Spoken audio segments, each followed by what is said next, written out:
The Disappeared, Part 12, Epilogue. During the early 70s, Argentina, like so many countries, including our own, was experiencing a period of unrest. In the previous 46 years, the country had 21 different administrations, some elected, some military juntas. The most colorful president during those years was General Juan Domingo Perón, a strong leader who, with the support of his colorful second wife, Evita, granted women the right to vote and gained the support of working people. Although Perón was democratically elected in 1946, many of his policies were those of a dictator. The military forced Perón to resign in 1955, and he was exiled to Spain. In 1973, Perón was returned to power. A year later he died, and his third wife, Isabel, succeeded him as president of Argentina. Isabel was ineffectual in putting down the growing rash of terrorism and revolution that was spreading throughout the country, led by two guerrilla forces, the PRT-ERP and the Montoneros. In 1973 alone, there was an average of one terrorist attack a day, including bombings, kidnappings, and assassinations, and attacks on police and military posts, nearly half of which took place in Buenos Aires.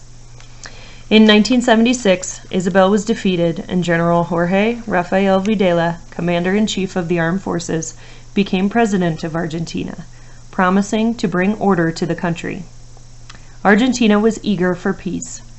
At first, General Videla was welcomed, but as arrests, often with no charges, became more frequent, as people were dragged from their homes in the dead of night and carried off to secret prisons and tortured, the people of Argentina turned against Videla and the military.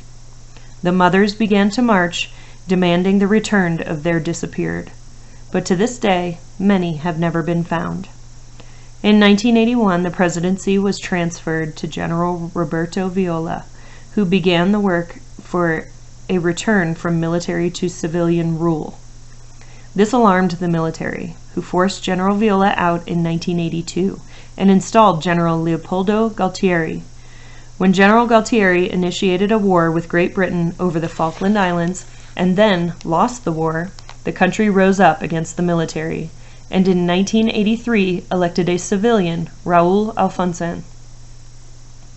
General Lopez is an imaginary character, but General Videla is very real. In November of 1984, the National Commission Concerning the Disappearance of Persons published a report entitled Nunca Más, Never Again. Following the report, the senior commanders who headed the government and the military during the years of the Desaparecidos were put on trial. One by one, 832 victims told their stories of kidnapping, torture, and execution. General Videla and Admiral Emilio Macero were sentenced to life in prison. Other members of the military received lesser penalties. In October of 1989, President Carlos Menem issued a pardon to 277 officers who had been convicted of human rights violations. General Videla was not among those who received pardons, but in February of 1990, General Videla and the remaining prisoners were released. However, in June of 1997, General Videla was rearrested. After 2 months in prison, he was allowed to return home, where he remains under house arrest. On September 6, 2006, a judge ruled that President Menem's pardons were unconstitutional, making it possible a future retrial of General Videla.